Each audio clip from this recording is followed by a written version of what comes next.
Herkese merhaba, ben Ata Egemen Çakıl. Bu hafta Final Fantasy VII Rebirth incelemesi yapacağız. Biliyorsunuz ki oyun yaklaşık 2 gün önce, hatta dün çıktı diyebiliriz. Çünkü 29 Şubat gününün gecesinde, yani Türkiye saatine göre 00:00'da çıktı. Ben de hemen indirip oyuna başladım. Hatta birinci bölümü falan oynadım. Demoda zaten bize sunulan birinci bölümle aynıydı. Oyunu uzun uzun çekip böyle yayınlamak istemedim çünkü çok izlenmiyor. Onun yerine mesela oyundaki önemli bazı kısımlar, mesela bazı bosslar var, işte summonlar var, edilonlar. Onları nasıl alacağımıza dair zaman zaman böyle ilerledikçe kısa videolar paylaşmayı düşünüyorum. Hem böyle geçemeyenlerin bakıp izleyip, işte stratejileri görüp izleyip o şekilde geçebileceği rehber niteliğinde videolar hazırlamak daha mantıklı olacağını düşündüm. Çünkü artık günümüzde çok böyle uzun uzun oyun videoları izlenmiyor. Canlı yayın olunca da zaten belirli bir kitlen olması gerekiyor. Benim henüz öyle bir kitlem olmadığı için canlı yayın olarak yapmak da çok bir anlam taşımıyor. O nedenle bugün size başladığım andan itibaren biraz şey yapacağım, yani inceleme videosu yapacağım. Daha sonra dediğim gibi kanala böyle yavaş yavaş bazı bölümler eklenecek. Öncelikle oyunla ilgili bazı bilgiler vermek gerekiyor. 1996 ya da işte Avrupa'da sanırım 97 yılında çıktı. Oyunun tekrar yeniden yapılmışı 2020 yılının Mart ayında Final Fantasy VII Remake olarak çıkmıştı. Bu birinci kısmı içeriyordu. Bu oyun onun devamı, Rebirth, yani ikinci kısım. Daha sonra üçüncü kısımda çıkacak. Bu arada unutmamak gerekiyor ki daha önce kanalda incelemesini yaptığım yakın geçmişte Crisis Core Final Fantasy VII Reunion'da bu Final Fantasy VII hikayesinin öncesini anlatıyordu. Zack'ın gözünden oynuyorduk zaten. Bu arada yeni oyunda da ilk bölüme Zack'la biraz oynayarak başlıyoruz. Daha sonra Claude ve Sephiroth'un birlikte çıktıkları bir görev var Nibelheim kasabasında. Dediğim gibi açıklama veya şeyde kart olarak yukarıya ekleyeceğim. Oradan bakabilirsiniz. Bu arada yönleri karıştırıyorum, kamera o tarafta olduğu için. Şu üst tarafa eklenecek kartta birinci bölümü görebilirsiniz. Bu arada tekrar bir bilgi vermek gerekiyor. Demoyu oynayanlar için birinci bölümü atlayabiliyorsunuz. Fakat ben bunu tavsiye etmiyorum. Çünkü oyunda Sephiroth'la da oynayabildiğimiz tek bölüm bu. Şimdilik öyle görünüyor. İleride bir sürpriz yapmazlarsa, ki sanmıyorum. O nedenle bu bölümü tekrar oynamakta fayda var diye düşünüyorum. Yani Sephiroth'la oynamak gayet hoş oluyor. Neyse, çok uzatmadan incelemelere geçelim. Oyun ekran videosuna geçtiğimizde zaten biraz daha net anlatmış olacağım. Evet, oyunumuz menüsü bu şekilde. Şimdi öncelikle bu ekrana geldiğinizde şöyle bir olay var. Bonus kısmına girdiğimizde bazı bonus itemların olduğunu söylüyor. Yani Final Fantasy VII Rebirth demoyu oynadıysanız eğer, Kupa Charm and Survival Set adlı bir set veriyor. İşte içinde bazı potionlar, Phoenix down'lar falan var. Fakat onun dışında PlayStation 4'te veya 5'te Final Fantasy VII Remake oynadıysanız Leviathan Summon Materia ve Final Fantasy VII Remake Episode Intermission oynadıysanız, yani Yuffie ile oynanan eklenti paket, bu daha sonradan gelmişti sadece PlayStation 5 için. Bunu da oynadıysanız size Ramuh'un Summon materyasını oyunun başında veriyor. Peki bunları nasıl alıyoruz? Check save data diyor. Ama mesela konsolunuzda bu save dosyaları yoksa alamıyorsunuz. Yapmanız gereken, ayarlara girip konsol bulut depolama alanından Final Fantasy VII Remake'in save dosyalarını indirmek. Yani daha önce oynadığınız save dosyalarını. O da kaydettiyseniz, kaydetmediyseniz geçmiş olsun. Kaydettiyseniz konsolunuza indirmeniz gerekiyor buluttan. Daha sonra oyuna girdiğinizde check save data deyip bu materyaları alabiliyorsunuz. Oyun içinde hemen kullanıma başlıyor. Onun dışında yani mesela Language and Text Audio kısmından ben mesela Final Fantasy Advent Children'dan Japonca seslere alışık olduğum için oyunu Japonca sesle oynamayı tercih ediyorum, dublajla. Buradan ayarladıktan sonra, normalde burası İngilizcedir. Bunu Japonca yaptıktan sonra oyunu kapatıp, yani ana menüye girip oyunu buradan kapatıp tekrar girmeniz gerekiyor ki tek aktif olsun. Yoksa buradan değiştirince hemen aktif olmuyor. Load game yapalım. Evet, bu şu an oyunun aslında daha ikinci bölümü ve ikinci bölümde oyun açık dünyaya geçiyor. Şurada haritada göreceğiniz üzere harita gayet güzel bir şekilde oluşturulmuş. Burası Grassland sadece. Yani aslında oyunun bayağı büyük bir haritası var. Bu sisli olan yerler henüz açılmamış yerler. Burada işte özel şeyler var. Yani görevler var. World Intel diye geçiyor. Buraya gidip savaşları tamamlayıp yine bir şeyler kazanabiliyorsunuz. İşte buralar belirli şeyler. Daha önce ziyaret edilen yerler. Bu arada ikinci bölümün başladığı yerde zaten Kalm adlı kasabaydı. Buraya Shinra baskın yapıyor. Daha sonra biz yeraltı tünelinden kaçıp açık dünyaya geçiyoruz. Harita bu şekilde. Start'a bastığımızda oyunun ana menüsü geliyor. İlk o remake'e göre bir değişiklik yapmışlar. Karakterler bu şekilde görünüyor. Hatta sağ analogla bu şekilde oynatabiliyoruz. Diğer oyundan farklı olarak Item Transmuter diye bir olay gelmiş. Ona girdiğimizde burada farklı böyle karışımlar yaparak potionlar üretebiliyoruz. Mesela şu an bu Mixed Potion'ı yapabiliyorum. Bunu yaparsam işte 350 can ve 20 MP veren bir item elde etmiş olurum. Bunu da yapmak için çarpıya basılı tutuyorum ve gördüğünüz gibi transformation işlemi tamamlanmış oldu. Ve bu item'ı kazanmış oldum. Ve yine exp alıyorsun. Craftsmanship'in de gelişmiş oluyor ve onun dışında yeni böyle itemlar üretebilme şeyi açılıyor. Bakın şu an şunlar kapalı. Materia Equipment kısmı yine önceki oyundaki gibi. Buradan silahları seçebiliyoruz. İşte şu an Buster Sword var. Sleek Saber'ı bulmuşum. Diğer bir kılıç. Bu arada bunun mesela ata ve magic saldırısı, büyü saldırısı daha güçlü. Ama ben bunu kullanmayı tercih etmiyorum. Onu da açıklayayım. Çünkü bir silahla gidip onu geliştirmek bana daha mantıklı geliyor. Çünkü onun özelliklerini önceki oyunda mesela şeydi. Atıyorum Buster Sword'un bütün yeteneklerini açınca diğer silahta da etkili oluyordu. Bu sefer diğer silahın yeteneklerini açmaya çalışıyordum. Bu oyunda farklı bir şey yapmışlar. O yüzden ben Buster Sword ile devam ediyorum. Burada yine şeyler var. Ek, yani bileklik vesaire. Yine aksesuar kısmı. Evet, materya kısmına geldiğimizde yine silahların üzerindeki slot'a göre bir şeyimiz var. İşte Buster Sword'un üstünde görülen üzere 2 tane delik var. Mesela Sleek Saber'da 3 tane delik var gördüğünüz gibi orta kısmında. 3 tane materya yerleştirilebiliyor.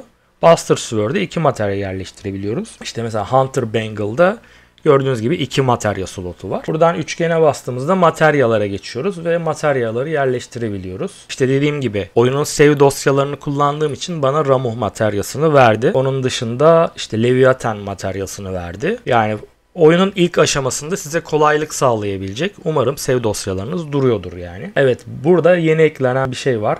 Weapon Ability Damage Weapon Skill adında bir bölüm gelmiş. Buradaki taşları kullanarak işte mesela Weapon Ability Damage verdiğim için daha silahın yetenekleri %5 daha kuvvetli. Ama siz isterseniz mesela Max HP deyip artı 200 can da ekletebilirsiniz karakterinize. Bu diğer karakterlerde de böyle gördüğünüz gibi. İşte materya slotları boş. Mesela Aerith'in asıl silahı Guard Stick. Ben başka bir silah bulmuştum. Bunu hemen Aerith ile çok oynamadığım için, destek karakteri olduğu için ona atadım ben hemen onu. Şu an oyunda 3, 4, 5 karakterimiz var partimizde. Bunları istediğinizi partiye alabiliyorsunuz. Ben Claude, Red 13 ve Aerith ile oynuyorum şu an. Daha sonra Tifa Barrett'ın da işte mesela devreye gireceği bölümler olabilir. Onlara tabii ki ayrıca yapacağım, zaten geçiş yapacağım. Bu ikinci kısımda bütün şeyler, oyundaki karakterler eklenmiş olacak. Yani buraya partiye 3 karakter daha katılacak. Umarım atlamamışımdır. 3 mü? 1, 2, 3, 4 bile olabilir. Şimdi sayıyorum. Yani Kate Sid eklenecek. Yuffie gelecek tabii ki. Intermission'da oynamıştık. Sid gelecek ve Vincent Valentine gelecek. Benim de en çok beklediğim karakter.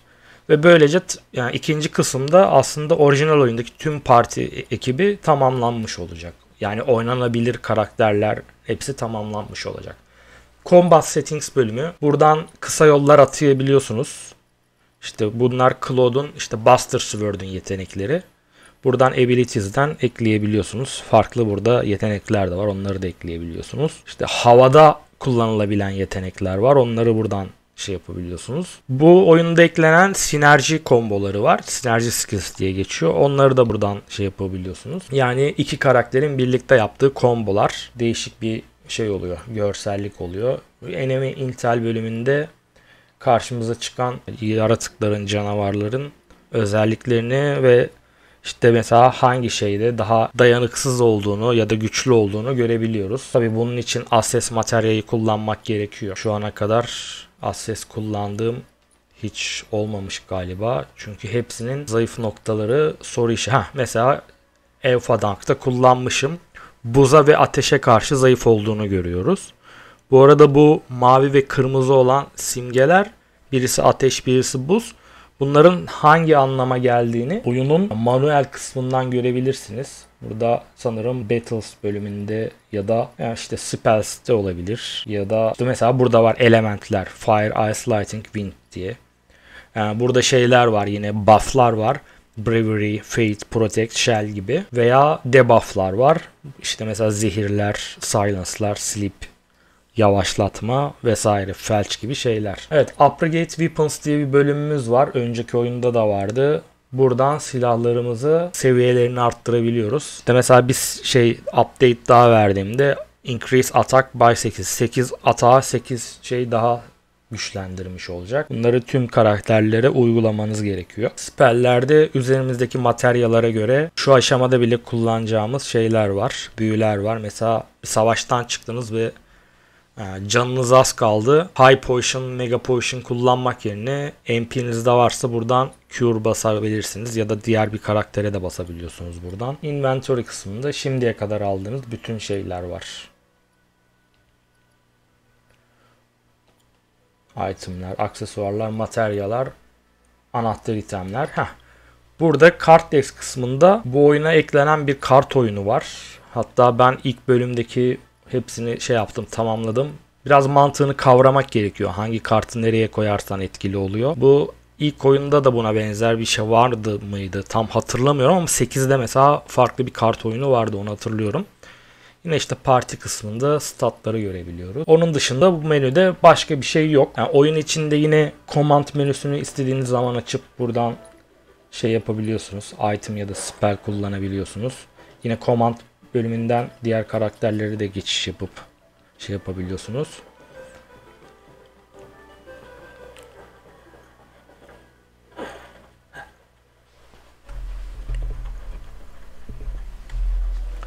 Ya açıkçası şu an açık dünyada olduğum için çevrede çok bir şey yok. Bu arada yukarıda gördüğünüz gibi nereye gideceğinizi görebiliyorsunuz. Önceki oyunda onu değiştirmenin bir yolu vardı aslında ama bu sefer o çubuğu değiştiremiyoruz sanırım. Yani ayrıca bir minimap falan ekleyemiyoruz. Bu şekilde takip etmeniz gerekiyor. İşte mesela şurası hedef gitti. Buraya gitmen gerekiyor.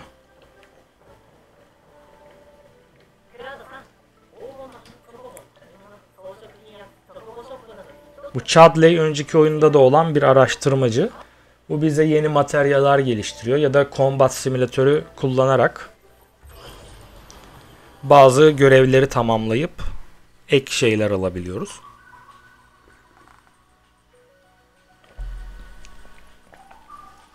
İşte mesela burada var. Edilonlardan Titan var.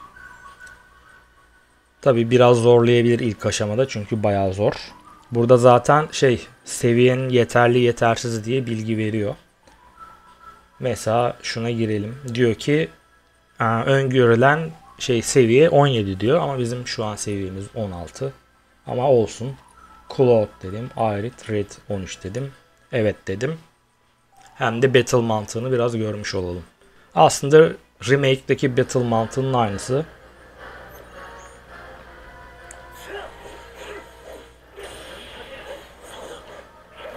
Yine üçgenle diğer moda giriyoruz.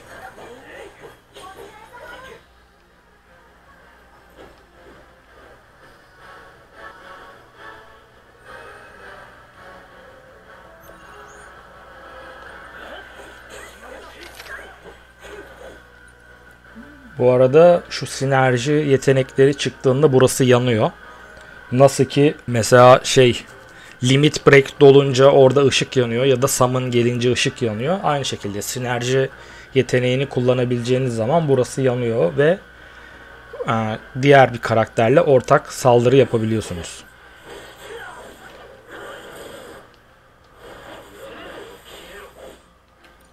Diğer karaktere geçtim, Aerith'e. Sağ ve sol yön tuşlarıyla geçebiliyoruz. Analoglar değil, diğer sağ sol tuşlarıyla.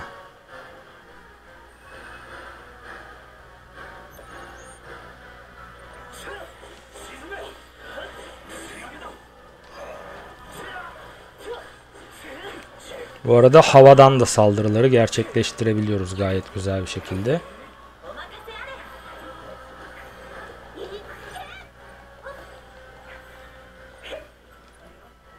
Yetenek kullanalım mesela. Tabi biraz yakında yapmak gerekiyor. Red 13'e geçtim.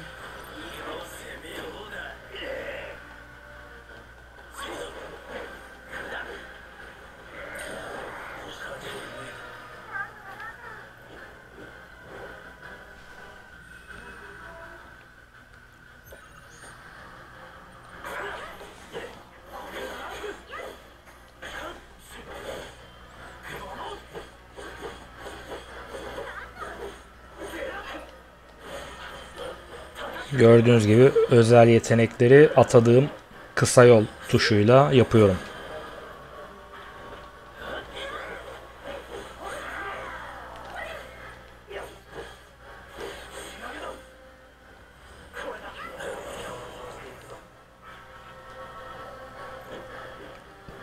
Yani combat sistemi bu aslında.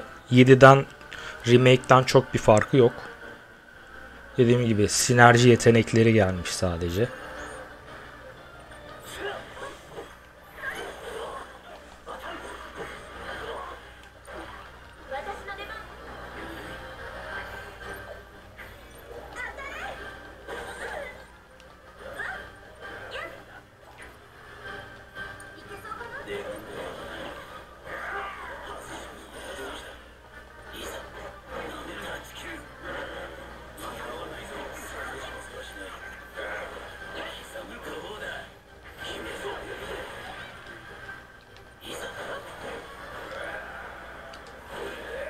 İsterseniz yetenekleri buradan da yapabiliyorsunuz.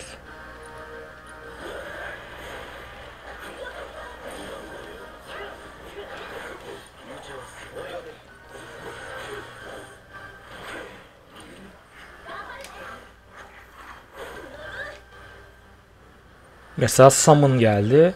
Yapalım. Shiva'yı çağıralım.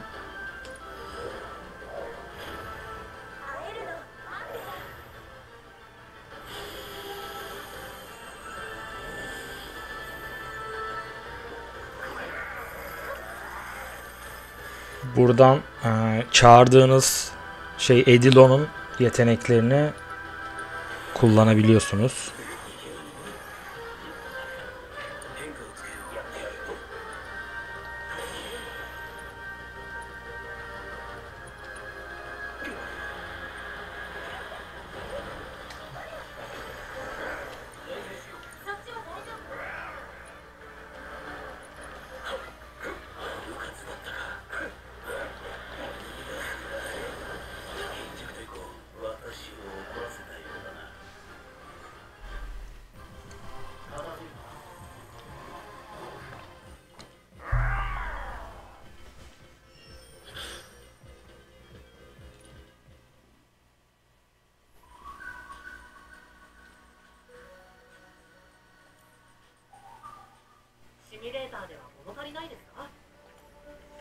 Combat sistemi gördüğünüz gibi böyle. Yani onun dışında ana hikayeyi takip etmek için, yani main senaryo, sürekli bu yeşili takip etmeniz gerekiyor. Ve zaten açık dünyaya geçtiği için önceki oyun 7'yi orijinalini oynayanlar da hatırlar. Yani 97 yılında çıkan.